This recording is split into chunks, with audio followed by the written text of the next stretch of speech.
Sure. Here's a story based on the title, Top HFY Stories, Humanity, the Emerging Species. Top HFY Stories, Humanity, the Emerging Species.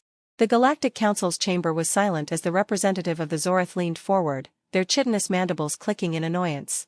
You cannot be serious, they hissed. These humans have only just emerged from their home planet. They are not ready for galactic integration. A murmur spread through the assembled species. The humans were a hot topic of debate. Barely 2 centuries ago, they had been confined to a single blue and green marble orbiting an unremarkable star. Now, they had begun to make waves in ways no one had expected. Ambassador Maria Vega, humanity's chosen representative, stepped forward. She was calm, but there was a fire in her eyes that even the most intimidating of alien species couldn't ignore. Her voice rang clear in the vast chamber. With respect, Representative Zorith, the same was said about every species here when they first joined this council. If readiness were measured by time alone, many of you would still be crawling in the primordial soup. The Zorith hissed louder, but Maria continued. Humanity may be young by galactic standards, but our age is not a weakness. It is our strength. A towering, crystalline being from the VYRNN consortium glimmered with light as they spoke. Strength? Is it strength to have engaged in countless wars on your own planet? To have damaged your own ecosystem so thoroughly that you nearly made it uninhabitable? Maria nodded. Yes, it is. Because despite all of that, we survived. We learned. And we are better for it. The room fell silent again. She took a breath and pressed on. Humanity is unique in that we are not defined by our failures, but by our ability to overcome them. We are a species that learns, adapts, and grows. In just 200 years, we went from our first flight to interstellar travel. That's not a fluke, it's who we are. The representative of the Thaurek, a species known for their cold logic, tilted their elongated head. And what do you bring to the galaxy, human, besides your penchant for chaos? Maria smiled. We bring perspective. We bring creativity. We bring the ability to think beyond what is, and dream of what could be. And, yes, we bring determination. When humanity sets its sights on a goal, we achieve it, no matter the odds. She paused, letting her words sink in. We've studied the histories of the species in this council. Every one of you faced challenges, wars, plagues, natural disasters. But humanity has faced all of those, often simultaneously, and we are still here. We are not just survivors. We are thrivers.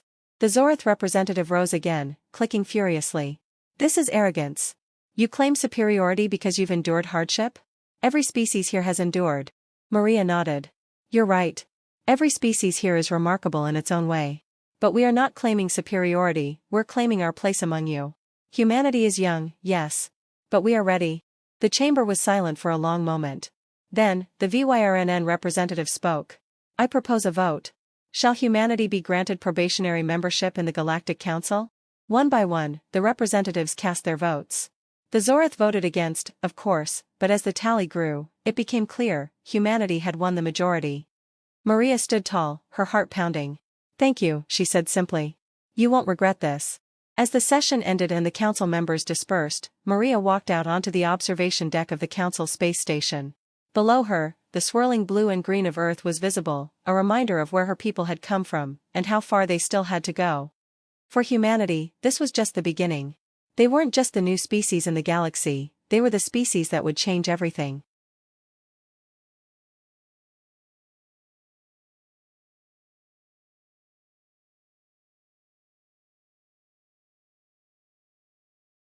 Chapter 2, First Impressions. The humans' probationary status in the Galactic Council came with strings attached. They were allowed to attend council meetings but without voting privileges. They were also required to send cultural, scientific, and military representatives to a series of assessments led by older, established species. This would determine whether humanity was ready for full integration, or destined to remain on the sidelines.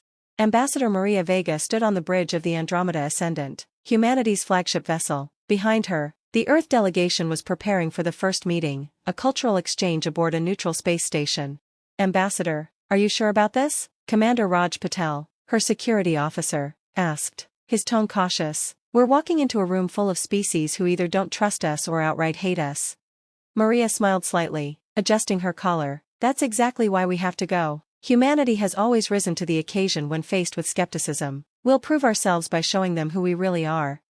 As the Andromeda Ascendant docked, Maria and her delegation stepped into a chamber filled with representatives from across the galaxy. The Zorith loomed in one corner, their multifaceted eyes glaring, The VYRNN shone softly in another, crystalline bodies refracting light into dazzling patterns. A small, feathery creature, an Elathian, approached Maria with an air of curious hesitation. "You are the humans?" it asked, voice chirping. Maria crouched slightly to meet its gaze, her smile warm. "That's right, I'm Ambassador Maria Vega, and you are?" The Elathian fluffed its feathers. "I am Cherith, cultural envoy of my people. We have heard much about you." "Good things, I hope?" Maria teased gently. Cherith hesitated. "Not always. Your kind confuses us. You are so diverse in your ways of thinking. Some call it unpredictability, others call it adaptability." Maria straightened. "Maybe it's both. Humanity is a tapestry of perspectives. That's what makes us strong." Before Cherith could respond, a voice boomed from across the room. "Strength?" The humans speak of strength as if they understand it. All heads turned to the source, a towering Koran, a species known for their brute force and military dominance. His scales glinted under the station's artificial light as he strode forward. "You are young and untested," the Koran growled. "Strength is earned through war, through conquest. What do humans know of such things?" Maria's eyes narrowed, but she kept her voice steady. "We know we're all too well, but we also know its cost. That's why we seek cooperation, not conflict." The Koran laughed, a guttural sound that reverberated through the room. "Cooperation? Words of the weak."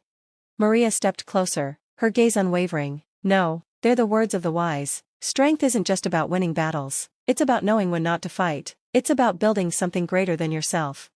The room fell silent, the tension thick. Then Cherith chirped softly. "Perhaps we should give the humans a chance to demonstrate their culture. Words are powerful, but actions speak louder." Maria nodded. "Agreed. We've prepared something special, a glimpse into humanity's spirit." A holographic display lit up, filling the chamber with scenes from Earth's history, the triumphs of scientific discovery, the beauty of art and music, the resilience of people rebuilding after disasters. It ended with a simple message. Humanity, rising together. The room was quiet as the display faded. Even the Koran seemed momentarily subdued. Cherith tilted its head. "Your people are complex. You are capable of great destruction, but also great creation." "That's who we are," Maria said softly. "We're not perfect, but we're always striving to be better." The VYRNN representative stepped forward, their crystalline form gleaming. "Perhaps there is hope for your kind after all. The tests are far from over, Ambassador, but today, you have earned my respect." Maria inclined her head. "Thank you. Humanity will prove that we belong here, not through words, but through action." As the delegation left the chamber, Maria felt a cautious optimism. The galaxy was watching, and the stakes were high, but humanity had faced the impossible before, and they would do it again. This was their chance to shape the stars, and they weren't about to let it slip away.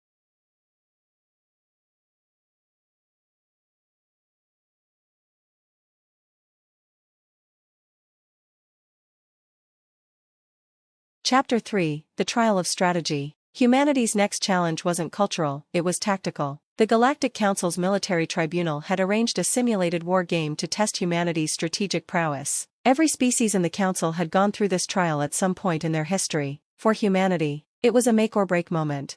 Maria Vega stood in the observation deck of the tribunal's war chamber, looking down at the enormous holographic display that dominated the space. Beside her was General Elias Chen, a seasoned tactician and one of Earth's finest military minds. "We've reviewed the other species simulations," Elias said, his tone serious. "Most of them rely on overwhelming force or pure logic, but we're different." Maria nodded. "Humanity's strength is our unpredictability. We don't just follow the rules, we rewrite them when we need to." The chamber doors opened, and a tall, insectoid figure scuttled in. It was Overseer Zyrak of the tribunal, their antennae twitching as they surveyed the humans.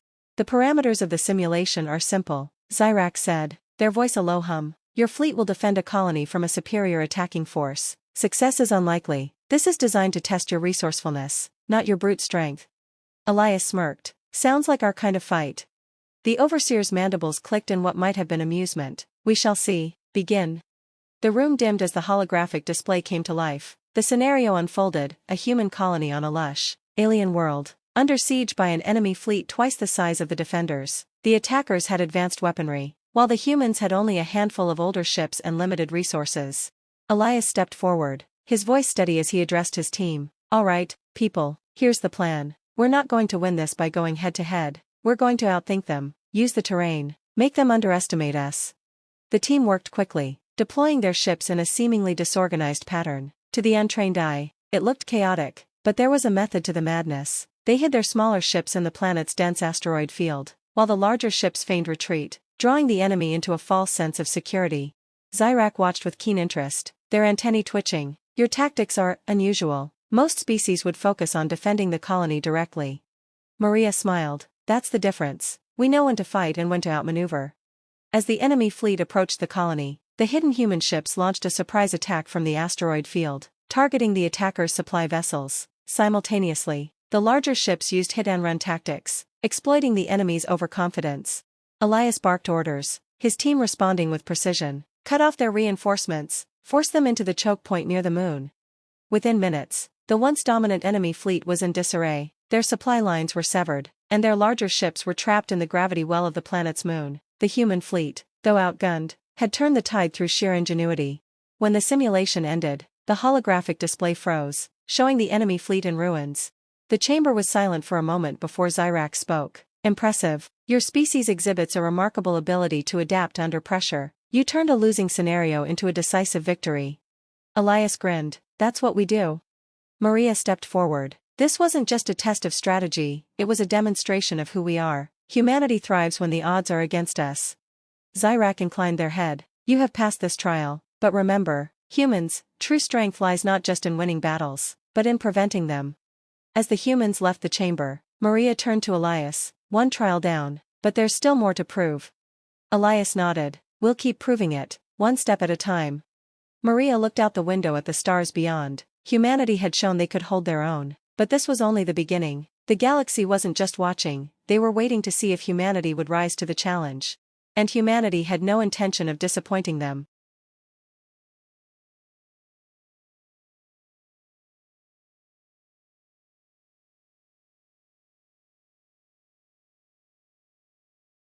Chapter 4, The Trial of Unity. The next trial would test humanity's ability to work collaboratively with alien species, a challenge that went beyond tactics and ingenuity. It required diplomacy, trust, and the ability to bridge cultural divides.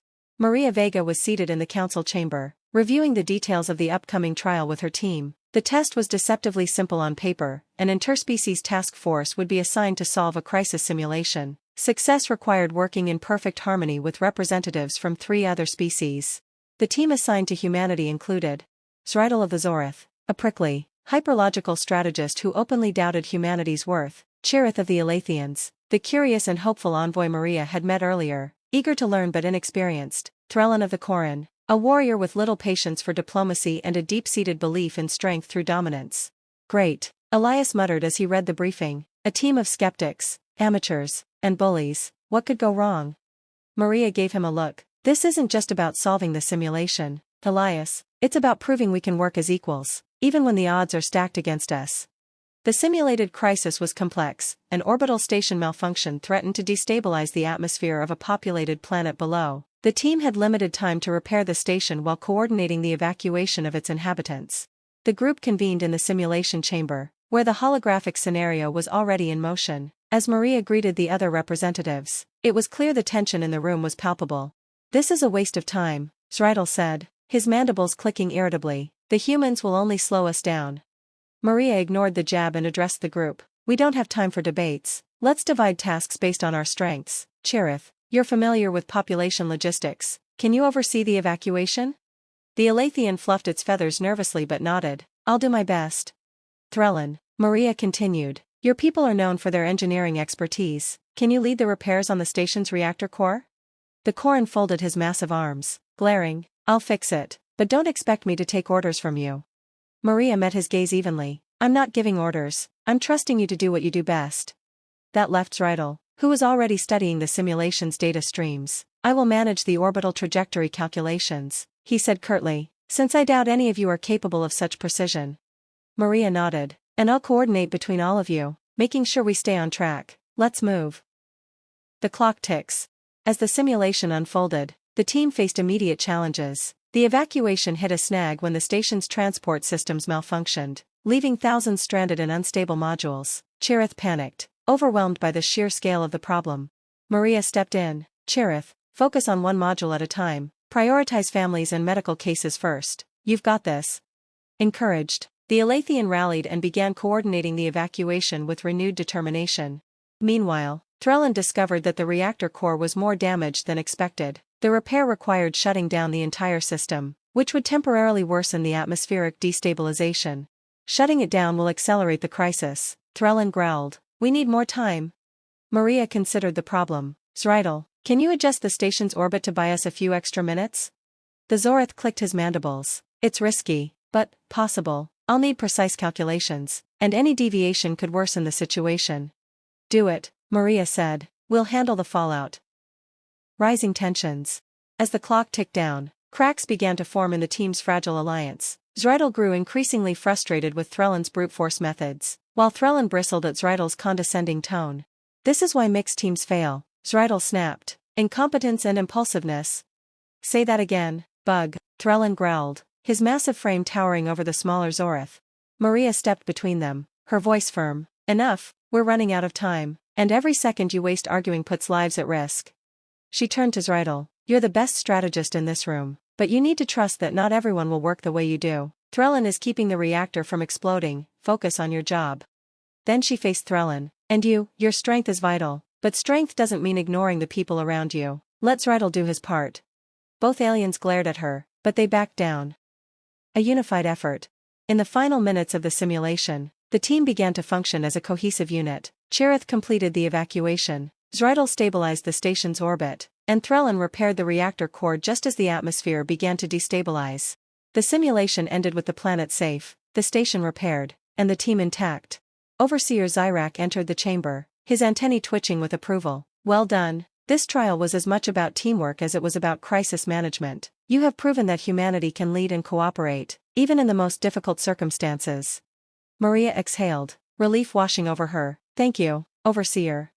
As the team dispersed, Threlin gave her a grudging nod. You're tougher than you look, human. Maybe there's hope for your species after all. Maria smiled. I'll take that as a compliment. Zrital approached her last, his tone still curt but less hostile. You managed to hold this team together. Perhaps there is some merit to your unpredictability. Maria watched them leave, feeling a renewed sense of purpose. Humanity wasn't just surviving these trials, they were thriving. But as she looked up at the stars, she knew their greatest challenges were still ahead.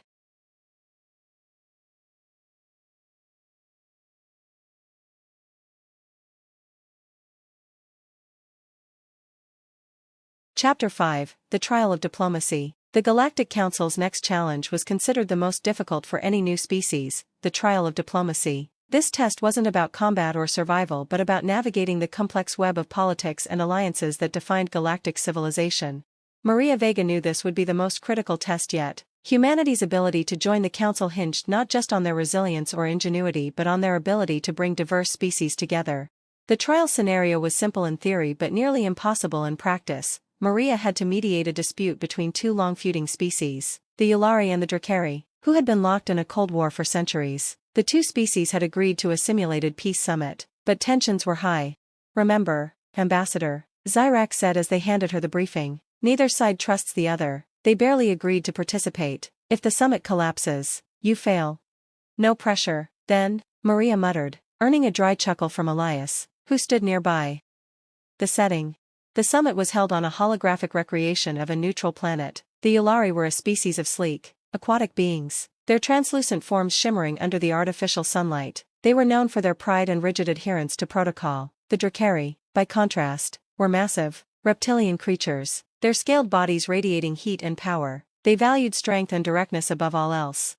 Maria took her place at the head of the negotiating table, flanked by the Yulari emissary, Solarian, and the Drakari warlord, General Krasker. Both eyed each other with barely concealed contempt. Let's begin, Maria said, her voice calm but firm. We're here to find a path forward, a way to end centuries of mistrust and conflict. Solarian's voice was smooth and cutting. There is no trust to rebuild. The Drakari are brutes who only understand violence. They have raided our colonies and desecrated our sacred waters.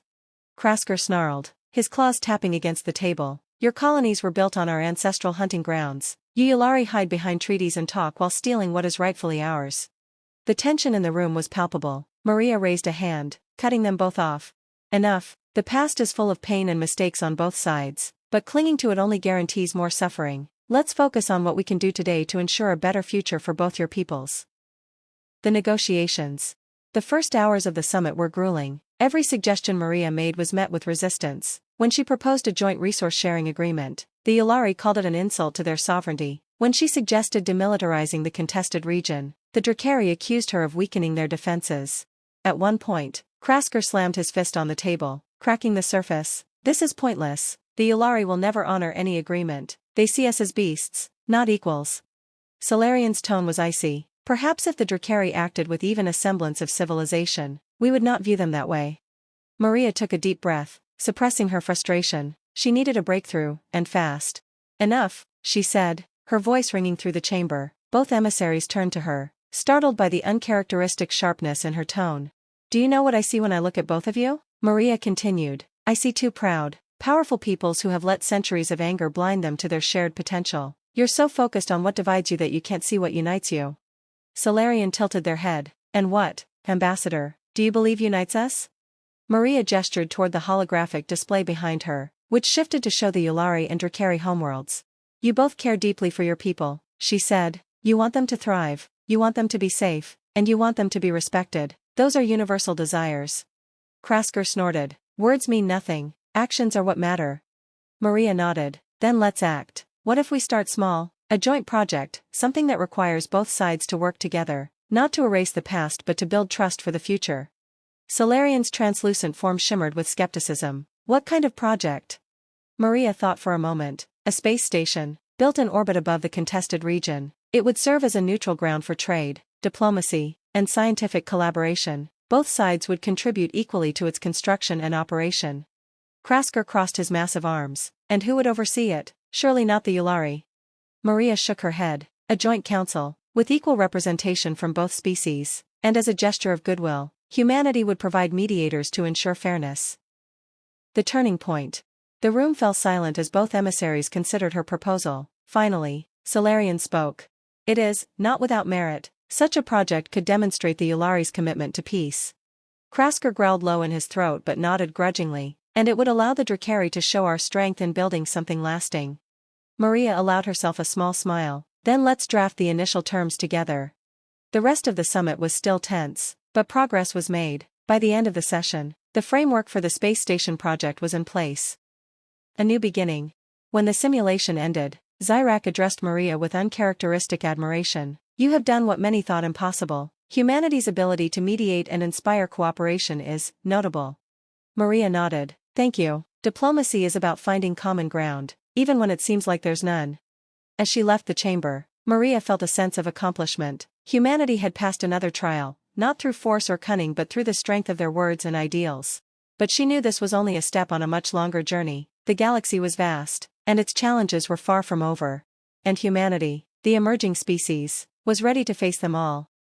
Would you like to expand further or dive into an unexpected twist? Perhaps the start of an external threat that forces the galaxy to unite?